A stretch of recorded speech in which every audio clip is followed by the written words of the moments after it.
Hello, I'm Susan Tracy McDaniel. I've been a Montessori educator for almost 40 years, and I raised 5 children the Montessori way. I've had a few questions just this week about picking up toys, how to enforce picking up toys, why do children not pick up their toys? This applies in the home and in a classroom setting, and we're talking about the youngest children. When a child is a baby, they should see you cheerfully picking up toys and putting things away. You want to decide a place for each item that makes sense. Maybe it has a certain place on a shelf or in a container, a tray, a box, a bag. We talk about this in the home environment books that we have for you also. The child should see you cheerfully picking up toys and belongings and putting them back in the same spot time after time. Notice I keep saying cheerfully, and that's because if you look like you are not enjoying yourself or this is a chore, the child is absorbing that. They're picking up on that. And I think that's often the problem. We want to be sure that we look like we're enjoying ourselves. Another factor is you may have too many toys, and so it does make it less pleasant to pick them up. You should only have what the child is using right now, what's developmentally appropriate. Get rid of anything that's broken or missing pieces or outgrown. So we want to minimize what we have in the environment, make a place for each item, and then put those things back consistently. Babies should see you doing that before they're able to pick anything up. When they get to be about 9 months old, they love dumping things out. And let me tell you, dumping things out, taking things out, dropping things on the floor comes several months before putting things away, putting things back in a basket. So don't be surprised that they're dumping things out. You should prepare 1 or 2 baskets of items that can be dumped out. There aren't too many.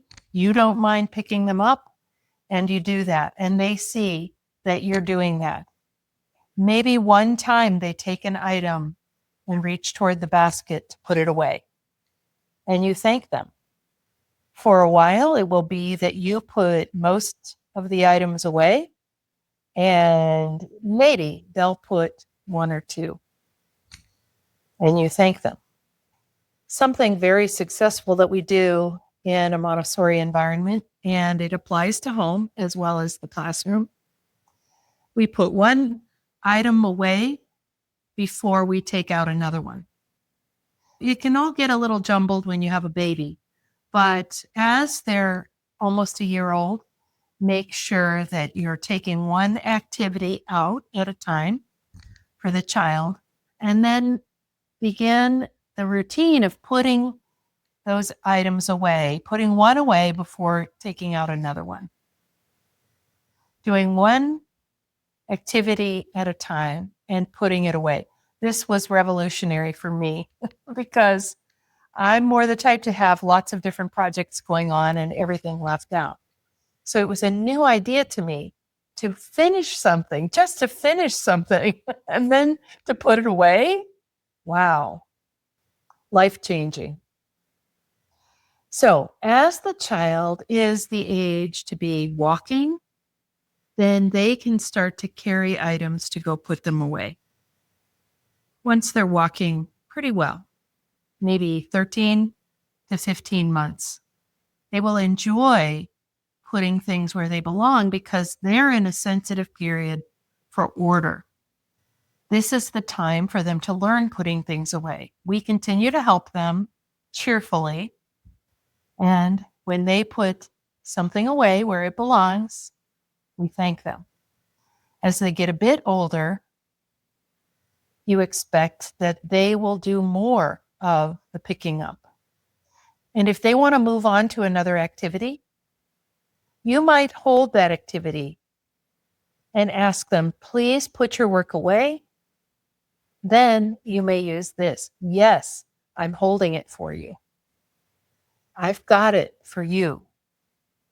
That's especially important in a home with multiple children or in the classroom setting because someone else might take that work while they're putting away their first activity. So you could hold it for them. And this is also lovingly, cheerfully preventing them from moving on to that activity before the previous task is put away. It's a gentle enforcement. By the time a child is 2 years old, I expect they will put their work away. I expect they will put their belongings away. Don't wear yourself out, parents and educators also. If you allow children to drag out multiple activities all day long, then you're putting them away after the child goes to bed at night. Well, you're not looking forward to that. And you need your sleep and your child-free time in the evening. This is a great reason to enforce just a little bit throughout the day that children are putting things away as they finish. And of course, it helps so much to have fewer items and well-chosen items in the environment. You might keep perhaps 2/3 of the toys you own put away. And in the home, you can rotate those objects as your child's interest changes. In a classroom, we keep out a wider variety of activities because there are multiple children and they are similar in age. So don't have as much in your home as we would have in a Montessori classroom. I hope this helps you to keep your toys up off the floor. We do have the book for you on home environment.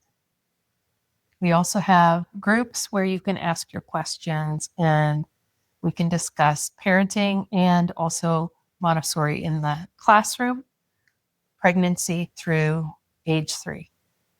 Feel free to let us know how it works out for you. Thanks for listening.